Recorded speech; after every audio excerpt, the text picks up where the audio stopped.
සියලු දෙනාම සාදරයෙන් පිළිගනු ලබනවා 10 ශ්‍රේණිය පළමු පාඩම ව්‍යාපාර පසුබිම පාඩම අද දවසේ ගෙනීමටයි බලාපොරොත්තු වෙන්නේ. එහෙනම් ළමයිනි අපි යමු වීඩියෝ එක නැරඹිමු.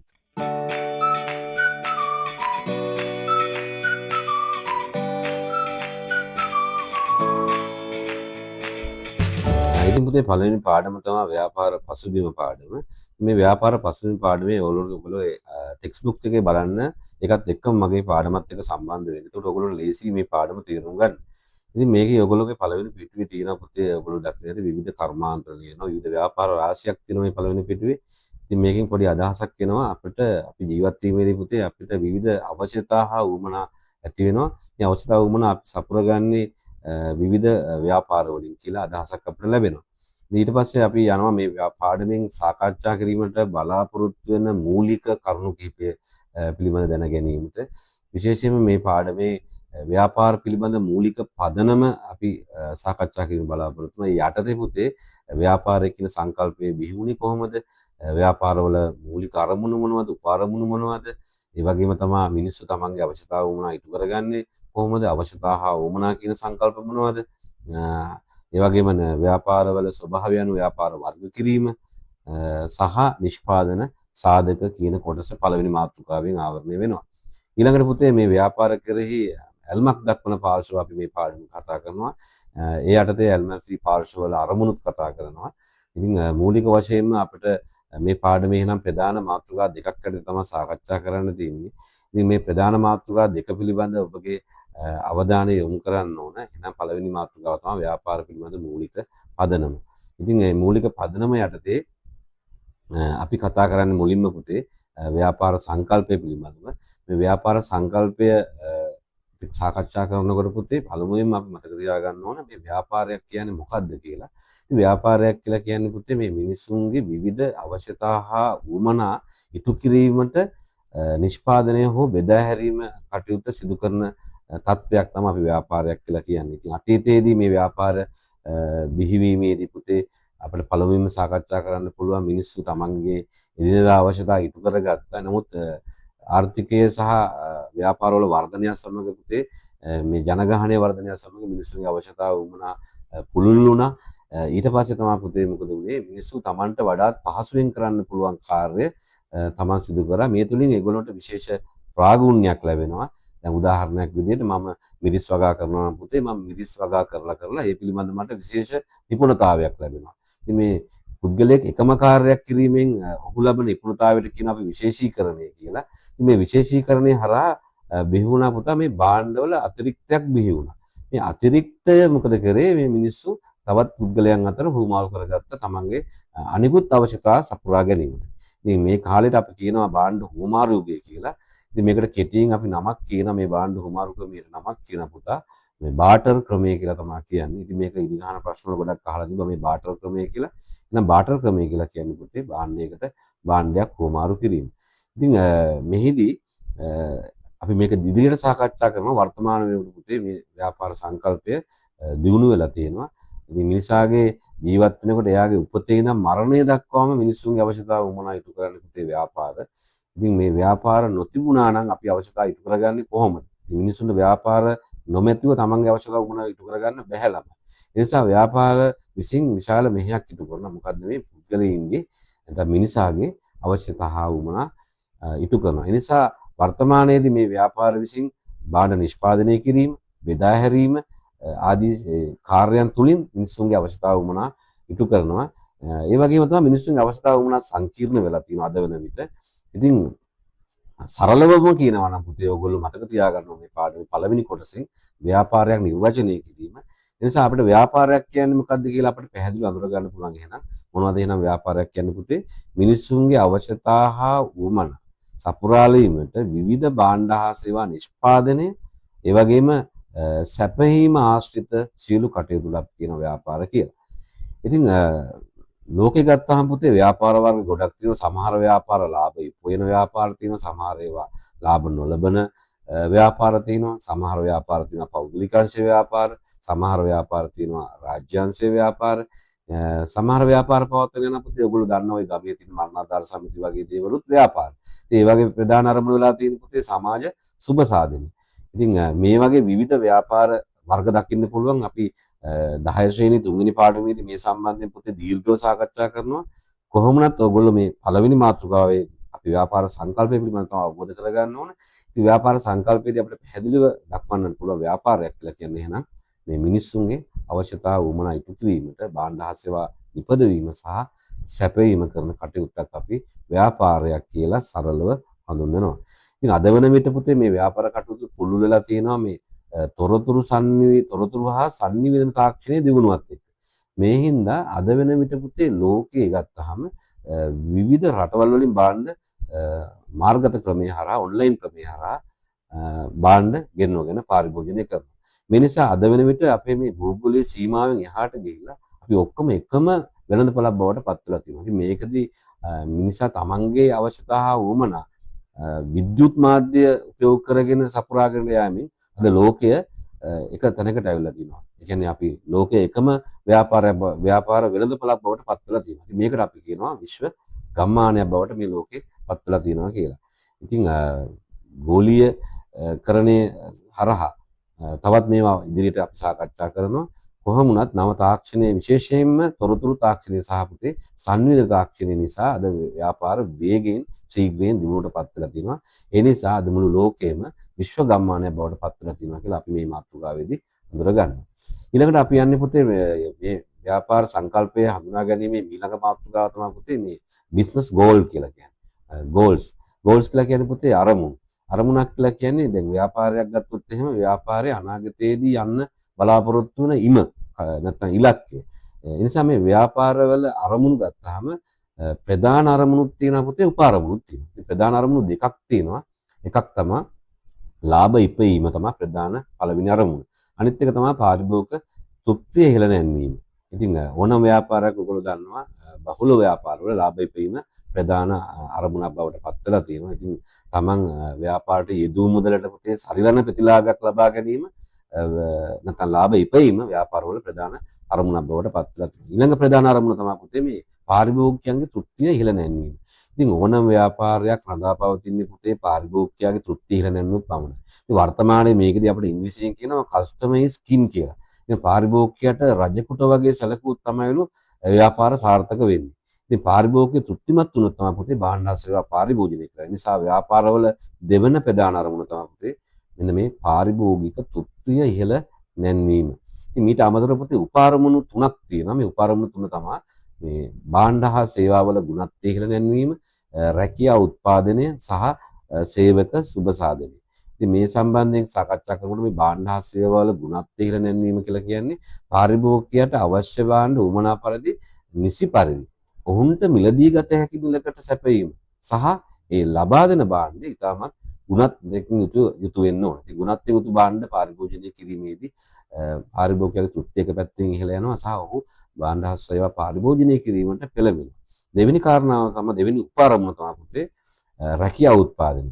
ඉතින් ඔයගොල්ලෝ දන්නවා කම්කරුවගේ සිට කළමනාකාරීත්වය දක්වා විවිධ රැකියා අවස්ථා ව්‍යාපාර වලින් බිහි කරනවා. ඉතින් පුද්ගලයන් සතු තමන්ගේ සතු විවිධ දක්ෂතා ප්‍රයෝගික කරගෙන පුතේ ඒවා ප්‍රයෝජනෙට ගෙනගෙන මේ රැකියා ලබා ගැනීමට ඒවා වැදගත් වෙනවා. ඒ නිසා දෙවෙනි උපාරමුණ තමයි රැකියා උත්පාදනය. තුන්වෙනි උපාරමුණ තමයි සේවකීන්ට සුබ සාධනය සැපයීම. ඉතින් ව්‍යාපාර තම සේවකීන්ට පුතේ හොඳට සැලකුවොත් තමයි මේ ව්‍යාපාරවලට කාර්යක්ෂමතාවයෙන් නැත්නම් ඵලදායීතාවයෙන් තම ව්‍යාපාර කටයුතු කරගෙන යන්න පුළුවන් වෙන්නේ. විශේෂයෙන් ඔබ දන්නවා ව්‍යාපාරවලට මේ සේවන්ස්ලා මොටිවේෂන් කරොත් නැත්නම් උන්ට අපි කියන පුතේ අභිප්‍රේරණය කියලා විශේෂයෙන් උන්ට දීමනා ලබා දීම, වෛද්‍ය දීමනා ලබා දීම, ප්‍රවාහන දීමනා, අතිකාල දීමනා, ආහාර පාන, අවාතැන් මේ සියලු පහසුකම් ලබා දීමෙන් ඔවුන්ගේ තෘප්තිය ඉහළ නංවන්න පුළුවන්. ඒ වගේම තමයි උන්ට වැටුපට අමතරව මේ විවිධ සේවාවන් ලබා දීම තුලින් පුතේ සේවකයන්ගේ සුබ සාධන ඉහළ නංවන්න පුළුවන්. ඉතින් ව්‍යාපාරවල උපාරමුණු තුන්වෙනි උපාරමුණ තමයි පුතේ මේ සේවක සුබ සාධනය ඉහළ නැංවීම. ඊළඟ කාරණාව තමයි පුතේ අපි මේ පාඩමින් කතා කරන්නේ. ඔයගොල්ලෝ හැමෝම දන්න කාරණාවක් පුතේ මේ පාරිභෝගිකයන්ගේ මේ human needs and wants කියන්නේ. එහෙම නැත්නම් අවශ්‍යතා වුමනා කියලා කියන්නේ. මේ අවශ්‍යතා කියලා කියන්නේ පුතේ මිනිස්සු ජීවත් වීමේදී අනිවාර්යයෙන්ම සපුරාගත යුතු දේ. දැන් ඔබ දන්නවා මේකෙදි ප්‍රධාන වෙන්නේ ආහාර, ඇඳුම් සහ නිවාස. ඉතින් ආහාර, ඇඳුම් සහ නිවාස මූලික මිනිස් අවශ්‍යතා වෙනවා. මීට අමතරව පුතේ මේ අධ්‍යාපනය, සෞඛ්‍ය, ආරක්ෂාව, ප්‍රවාහනය, මේ වින්දනය වැනි දේවලුත් අපි මූලික අවශ්‍යතාව වලට ගන්නවා. නමුත් ප්‍රධාන මූලික විශේෂ අවශ්‍යතා තුනයි ඔයගොල්ලෝ පාඩම් කරගන්න පුතේ විභාගෙට. ආහාර, ෆුඩ්ස් නේද? ඊළඟට ඇඳුම් පැළඳුම්, ඊළඟට නිවාස තමයි මූලික විශේෂ අවශ්‍යතා තුන. අවශ්‍යතාවල ලක්ෂණ අපි සාකච්ඡා කරන්න ඕන. ඉතින් මම මේක අවශ්‍යතා උවමනා දෙක සාකච්ඡා කිරීමේදී වෙන වෙනම සාකච්ඡා කරන හින්දා මම ඊළඟට උවමනා නිර්වචනය කරලා පුතේ වලට අවශ්‍යතා හා උවමනා අතර වෙනස පැහැදිලි කරන්න. ඉතින් මේ අවශ්‍යතා කියලා මම ඔයාලට කලින් කිව්වා මිනිසා ජීවත් වීමේදී අනිවාර්යයෙන්ම සපුරාගත යුතු දේ. හැබැයි පුතේ උවමනා කියලා කියන්නේ මේ අවශ්‍යතා සපුර ගන්න විවිධ ස්වරූප. උදාහරණයක් ගත්තොත් පුතේ දැන් අපි හිතමු පුද්ගලයාගේ අවශ්‍යතාවයේ ආහාර. ඉතින් කෙනෙකුට පුළුවන් බත් කන්න පුළුවන්, පාන් කන්න පුළුවන්, රොටි කන්න පුළුවන්. ඉතින් ඒ අවශ්‍යතාවයේ සපුරා ගන්නා විවිධ ස්වරූප ක්‍රමයන් අපි කියනවා උවමනා කියලා. නැත්නම් වෝන්ස් කියලා කියනවා. එතකොට දැන් උදාහරණයක් ගත්තොත් කෙනෙක් ඇඳුම් කියන එක මූලික අවශ්‍යතාවයක්. ඉතින් ඒ අඳින සාදි අඳින්න පුළුවන්, නිල ඇඳුමක් වෙන්න පුළුවන්, පාවහන් වෙන්න පුළුවන්, ආභරණ වෙන්න පුළුවන්. ඉතින් මේවා ඇඳුම් කියන මූලික අවශ්‍යතාවය සපුරා ගන්න ස්වරූප. එතකොට ශාරීරික නිල ඇඳුම, පාවහන්, ආභරණ වගේ දේවල් අපි උවමනා කියලා කියනවා. ඊළඟට අපි නම් කවුරුත් දන්නවා මේ අවශ්‍යතාව උවමනා ගැන හැම ළමයන්ම පව දන්නවා. කොහොමුණත් අපිට ඊටමත් වැදගත්ම දේ තමයි මේ අවශ්‍යතාව උවමනා අතර වෙනස සාකච්ඡා කරන එක. ඉතින් අවශ්‍යතාව උවමනා අතර වෙනස සාකච්ඡා කිරීමේදී අපි පළමුවෙන්ම ගන්න ඕන මේ අවශ්‍යතාවල ලක්ෂණ කියන්නේ මොනවද කියලා. අවශ්‍යතාව කියන්නේ පුතේ පළවෙනි එක අවශ්‍යතාව අත්‍යවශ්‍යයි පළවෙනි ලක්ෂණය. ඒ කියන්නේ මිනිසා ජීවත් වෙන්න නම් අනිවාර්යයෙන්ම අවශ්‍යතාව සපුර ගන්න ඕන. අනිත් අතට ගත්තාම මේ අවශ්‍යතාව සෑම මිනිස් කොට්ටාශයකටම පොදුයි පුතේ. ඒ කියන්නේ ඒක ඉන්දියාවේද ලංකාවේද එහෙම නැත්නම් තව වෙනත් රටකද ඕනම මිනිස් කණ්ඩායමකට පුතේ අවශ්‍යතාව පොදුයි. ඒවා සමානයි. ඒතකොට ඒවා එක එක පුද්ගලයන් වෙනස් වෙන්නේ නැහැ පුතේ. අනෙක් අතට ගත්තාම අවශ්‍යතාවල තුන්වෙනි ලක්ෂණය තමයි අවශ්‍යතාව පුතේ නිර්මාණය කරන්න බෑ. ඒ නිසා ව්‍යාපාරිකයාට අවශ්‍යතාව නිර්මාණය කරන්න බෑ. අනෙක් අතට අවසාන අවශ්‍යතාවල ලක්ෂණය තමයි පුතේ මේ අවශ්‍යතාව සීමිතයි. ඒ කියන්නේ සංඛ්‍යාව ගත්තාම ප්‍රමාණයෙන් අඩුයි. මම කිව්වේ මූලික මිනිස් අවශ්‍යතා ප්‍රධාන තුනයි. ආහාර, ඇඳුම්, නිවාස, ඊට අමතරව අධ්‍යාපනය, සෞඛ්‍ය, ආරක්ෂාව, ප්‍රවාහනය, විනෝදය වගේ දේවල් මූලික අවශ්‍යතා වලට ගන්නවා. ප්‍රධාන වශයෙන් අර තුන තමයි අපිට වැදගත් වෙන්නේ. ඉතින් අවශ්‍යතා හා උවමනා සංසන්දනය කිරීමේදී අවශ්‍යතා අත්‍යවශ්‍යයි, නිර්මාණය කරන්න බෑ, ඒක පොදුයි, ඒක සීමිතයි. හැබැයි පුතේ උවමනා ගත්තාම උවමනා අත්‍යවශ්‍ය නැහැ පුතේ. අනෙක් අතට ගත්තොත් එහෙම උවමනා මුදලාලිට නිර්මාණය කරන්න පුළුවන්. ඒ කියන්නේ ඔයගොල්ලෝ කවදාවත් කාපු නැති කෑමක් ගිහලා එයාලා කියන මේක කාලා බලන්න මහත්තයා. කවදාවත් ඇඳමු නැති ඇඳුමක් තියෙන අලුත් එකක් ඇවිල්ලා මේක ගන්න කියලා. ඒ විදිහට ඔයගොල්ලෝගේ වර්ණය කැමැත්ත වෙනස් කරන්න පුළුවන්. ඒ නිසා උවමනා නිර්මාණය කරන්න පුළුවන්. හැබැයි අවශ්‍යතාව නිර්මාණය කරන්න බෑ. ඒ වගේම තමයි උවමනා පුතේ අසීමිතයි. උවමනා අසීමිතයි. හැබැයි අවශ්‍යතා සීමිතයි. අනෙක් අතට ගත්තාම උවමනා සංකීර්ණයි. දැන් උදාහරණයක් විදිහට අපි ගත්තොත් එහෙම ඔයාලා රෙදි ගන්න ගියපහම අවුරුද්දට ඔයාලගේ අවශ්‍යතාවය ඇඳුම්. හැබැයි ඔයාලා කොයි ටී-ෂර්ට් එක ගන්නවද, කොයි ට්‍රවුසර් එක ගන්නවද කියලා ඔයාලට කොහේ හරි shopping mall එකකට ගියපුවාම ඔයාලට සිලෙක්ෂන් කරන්න ගියවම හරි කරදරයි. ඇයි? අවශ්‍යතා සංකීර්ණයි පුතේ. තෝරගන්න ගියාම හරි ගැටලුවක්. ඇයි? අවශ්‍යතා අසීමිතව තියෙනවා. ඉතින් මේකෙදි ඔයගොල්ලෝ මතක තියාගන්න හැමදාම මේ වගේ ප්‍රශ්න අහනවා මේ අවශ්‍යතා සහ උවමනා අතර වෙනස පුතේ ඔයගොල්ලෝ බලා ගන්න. එහෙනම් උවමනා අත්‍යවශ්‍ය නැහැ, විවිධයි. ඒ වගේම තමයි පුතේ නිර්මාණය කරන්න පුළුවන්, සංකීර්ණයි, අසීමිතයි. රයිට්? අපි යමු ඊළඟ මාතෘකාවට. එහෙනම් ඊළඟ මාතෘකාව ව්‍යාපාරවල ස්වභාවය අනුව මේ නිෂ්පාදනය කරන නිෂ්පාදිතවල ස්වභාවය අනුව පුතේ ලෝකයේ ව්‍යාපාර වර්ග දෙකක් දක්නට ලැබෙනවා. එකක් තමයි පුතේ මේ භාණ්ඩ නිෂ්පාදනය කරන ව්‍යාපාර, අනිත් එක සේවා නිෂ්පාදනය කරන ව්‍යාපාර. භාණ්ඩ නිෂ්පාදනය කරන ව්‍යාපාර ඔයගොල්ලෝ දන්නවා සීතකරණ, ගෘහ භාණ්ඩ, ඒ වගේ විදුලි උපකරණ වගේ මේ අපිට ස්පර්ශ කරන්න පුළුවන්. එහෙම නැත්නම් අපි කියනවා ටැන්ජිබල් දේවල්, ස්පර්ශ කරන්න පුළුවන් දේවල් අපි කියනවා භාණ්ඩ නිෂ්පාදන ව්‍යාපාර කියලා. ඒ වගේම තමයි අපිට ස්පර්ශ කළ නොහැකි පුතේ ඉන්ටැන්ජිබල් බිස්නස් අපි කියනවා. නැත්නම් සේවා සපයන ව්‍යාපාර කියනවා අපි නිෂ්පාදිතයේ ස්වභාවය අනුව දෙවෙනි වර්ගීකරණය. එතකොට පුතේ මේ සේවා සැපීමේ ව්‍යාපාර ගොඩක් ජනප්‍රියයි පුතේ, ආරම්භ කිරීමට පහසුයි. එතකොට ගොඩක් වෙලාවට මේකේ අපි නොදකින සමහර ළමයි විශ්වාස කරන්නේ නැහැ. මේ සේවා ව්‍යාපාර කියන්නේ හරියට අඳුරගන්නේ. සේවා ව්‍යාපාර කියලා කියන්නේ නා පුතේ මේ උදාහරණයක් විදිහට ගත්තොත් එහෙම දැන් ඔයගොල්ලෝ දන්නවා පාරිභෝගිකයන්ගේ අවශ්‍යතාව වුණා මේ හැම ව්‍යාපාරයකින්ම සපුරනවා. මේ සේවා ව්‍යාපාර තමයි තොග වෙළඳ ආයතන, සිල්ලර වෙළඳ ආයතන, රක්ෂණ ආයතන, ඊට බැංකු, රූපලාවන්‍ය ආයතන වගේ මේ සේවා සපයන ව්‍යාපාර කියලා අපි වර්ණ කරනවා. එහෙනම් ලෝකෙ පුතේ භාණ්ඩ නිෂ්පාදිතයේ ස්වභාවය අනුව ව්‍යාපාර වර්ග දෙකයි. මොනවද මේ දෙක එහෙනම් බලන්න පුතේ භාණ්ඩ නිෂ්පාදන ව්‍යාපාර සහ සේවා නිෂ්පාදන ව්‍යාපාර. එතකොට පුතේ ඊළඟට අපි යනවා ඊළඟ මාතෘකාවට නිෂ්පාදන සාධක කියන මාතෘකාවට. ඉතින් මේකත් වැදගත් මාතෘකාවක් ව්‍යාපාර සංකල්පය හඳුනා ගැනීමේදී. නිෂ්පාදන සාධක හතරක් තියෙනවා පුතේ භූමිය, ශ්‍රමය, ප්‍රාග්ධනීය ව්‍යවසායකත්වය කියලා. ඉතින් භූමිය කියලා කියන්නේ ඉතාමත් කෙටියෙන් කියනවා පුතා ස්වභාව ධර්මයෙන් අපිට ලැබී ඇති සියලුම සම්පත්. විශේෂයෙන් ගංගා ඇලදොරවල් වගේ දේවල්. ඉතින් පෘථුවියේ මතුපිට පුෂ්ඨිය සිට අභ්‍යවකාශය දක්වා පුතේ වර්ෂා ජලයත් භූමියට අයිති වෙන්නේ. අහසත් භූමියට අයිති වෙන්නේ. ගංගා ඇලදොරවල් භූමියට අයිති වෙන්නේ. ස්වභාවික වනාන්තර භූමියට අයිති වෙනවා. ඉතින් මෙන්න මේ වගේ වන සම්පත, khනිජ සම්පත මේවා භූමියට අයිති වෙනවා. මේක පුතේ ස්වභාව ධර්මයෙන් අපිට ලැබී ඇති සියලුම දේ අපි කියන භූමිය කියලා. ඊළඟට පුතේ ශ්‍රමය. මේ ශ්‍රමය ගත්තාම ව්‍යාපාර සඳහා යොදවන කායික හා මානසික ආයාසය. කායික හා මානසික දායකත්වය අපි කියනවා ශ්‍රමය කියලා. ඉතින් ශ්‍රමය ගත්තොත් එහෙම කය වෙහෙසලා වැඩ කරන පුද්ගලයෝ ඉන්නවා. දැන් ඔයගොල්ලෝ දන්නවා පතල් සේවකයෝ, කම්කරුවෝ, ගොවියෝ වගේ දේවල් කය වෙහෙසලා වැඩ කරන සේවකයෝ ඉන්නවා. ඒ වගේ තමයි මනස වෙහෙසලා වැඩ කරනවා. දැන් අපි ගත්තොත් අපි කරන්නේ ගුරු වෘත්ති. ඉතින් අපි මනස වෙහෙසලා වැඩ කරනවා. ගණකාධිකාරියෝ නේද? වෛද්‍යවරු වගේ කට්ටිය මනස වෙහෙසලා වැඩ කරනවා. එහෙනම් මේ ශ්‍රමය කියලා කියන්නේ ව්‍යාපාරයේදී යොදා ගන්න ලබන කායික හා මානසික දායකත්වය. ඊළඟ තුන්වෙනි නිෂ්පාදන සාධකය තමයි ප්‍රාග්ධනය. මේ ප්‍රාග්ධනය කියලා කියන්නේ පුතේ මේ නිෂ්පාදනයේදී යොදා ගනු ලබන නිෂ්පාදන ආධාරක. එහෙම නැත්නම් අපි මේවට කියනවා මිනිසාගේ මැදිහත් වීමකින් නිර්මාණය කරපු නිෂ්පාදනයේදී යොදා ගනු ලබන ආධාරක අපි කියනවා ප්‍රාග්ධනය කියලා. ඉතින් උදාහරණ තමයි පුතේ යන්ත්‍ර සූත්‍ර, ගොඩනැගිලි, රථ වාහන, මුදල්. එතන මුදල් කියන්නේ පුතේ මූල්‍ය ප්‍රාග්ධනය. ඒක ප්‍රාග්ධනයට අයිති වෙනවා. ඊළඟ අවසාන නිෂ්පාදන සාධක තමයි පුතේ ව්‍යවසායකත්වය.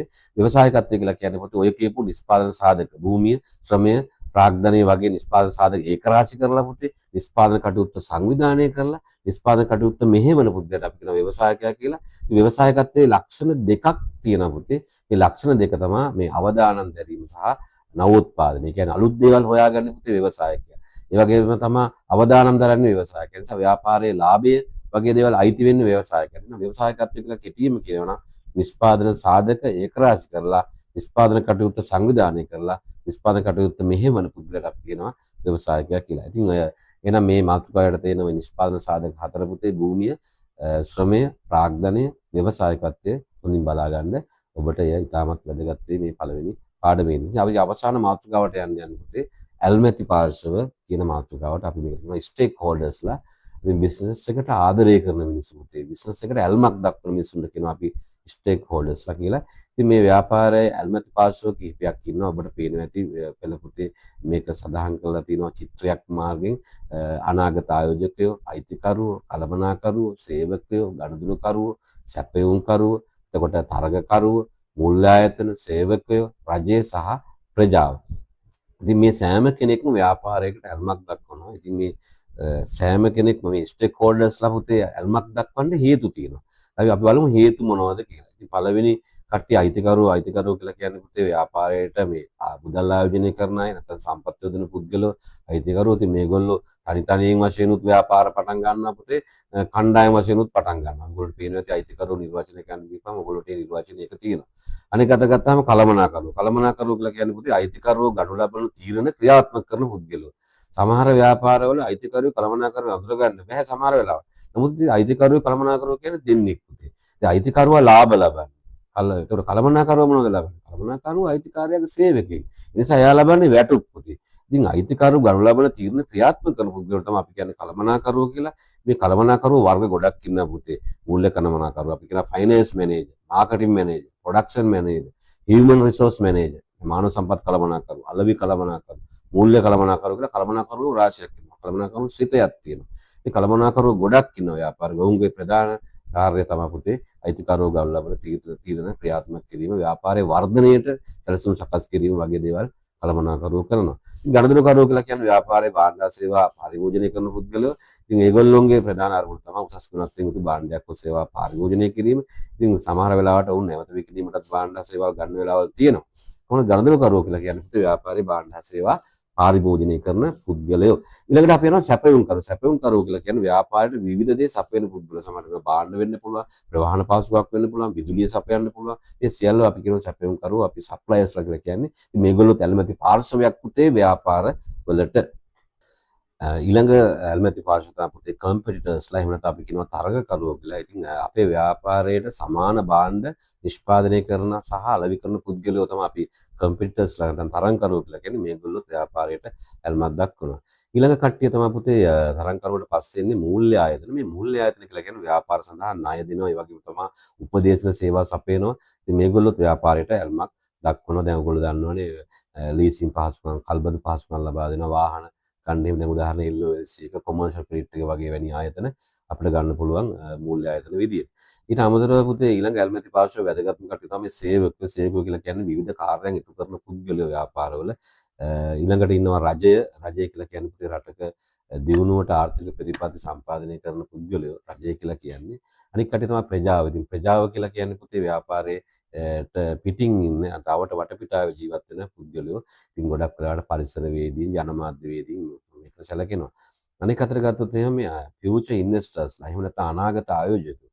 මේ අනාගත ආයෝජක ව්‍යාපාරයේ ආයෝජනය කිරීමට ඉදිරියේදී බලාපොරොත්තු වෙන කට්ටිය. ඉතින් මේගොල්ලොත් ව්‍යාපාරයට ඇල්මක් දක්වනවා. දැන් අපි බලමු පුතේ අවසාන වශයෙන් මේ ඇල්මැති පාර්ශවය ඇයි ව්‍යාපාරයට ඇල්මක් දක්වන්නේ කියලා. ඉතින් මේකෙදි විශේෂයෙන් පළවෙනි කට්ටිය තමයි පුතේ මේ ඕනර්ස්ලා, බිස්නස් ඕනර්ස්ලා එහෙම නැත්නම් අයිතිකරුවෝ. ඒගොල්ලෝ බලන පුතේ තමන් යොදපු ඉන්වෙස්ට්මන්ට් එකට ප්‍රොෆිට් එකක් නැත්නම් මොකක් හරි ලාභයක් ලබා ගන්න බලාපොරොත්තු වෙන. තමන්ට ප්‍රමාණවත් ලාභයක් ලැබුණද කියලා එයාලා දැනගන්න කැමතියි.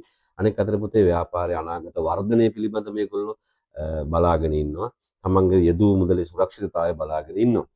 ඊළඟට කළමනාකරුවෝ ව්‍යාපාරයට ඇල්මක් දක්වන්නේ පුතේ තමන්ගේ ව්‍යාපාරයේ අරමුණු ඉටු කර ගැනීමට සහ තීරණ ගැනීමට. ඒ ගත්තු තීරණ ක්‍රියාත්මක කිරීම. අනෙක් අතට ගත්තොත් කළමනාකරුවෝ තමන්ගේ රැකියාවේ වර්ධනය බලාපොරොත්තු වෙනවා, රැකියාවේ තෘප්තිය බලාපොරොත්තු වෙනවා.